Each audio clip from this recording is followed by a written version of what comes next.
Alors depuis depuis plusieurs générations de Lancia, on a véritablement un statut de marque Access Premium. Avec Delta, je crois qu'on est capable véritablement, définitivement, de rentrer dans l'ère du premium.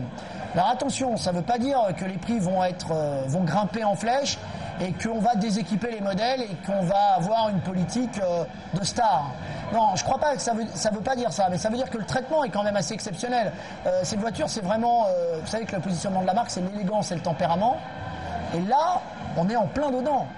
La voiture est très dessinée, la carrosserie bicolore nous positionne vraiment dans un univers où il n'y a pas grand monde et on voit bien que la présence de chrome, la présence par exemple de diodes LED, la présence de jantes alliage de grandes dimensions, ou la présence de moteurs allant de 120 chevaux à 200 chevaux et des équipements au contenu technologique assez abouti, comme le fait que la voiture se gare toute seule, que les amortisseurs sont pilotés, qu'on a des boîtes robotisées avec les palettes au volant, ou que les xélons sont directionnels, ou qu'on a un système anti-assoupissement, fait que techniquement, esthétiquement et en qualité de fabrication, on est tout de suite mis en relation avec des concurrents de premium.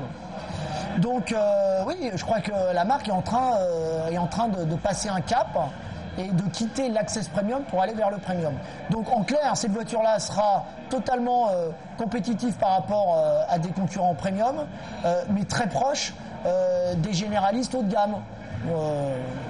Pour être simple, si je devais donner une idée, 15-20% moins cher que les premiums allemands à équipement comparable et au même prix, voire 1 ou 2% plus cher, voire 5% plus cher qu'un généraliste haut de gamme français. Voilà.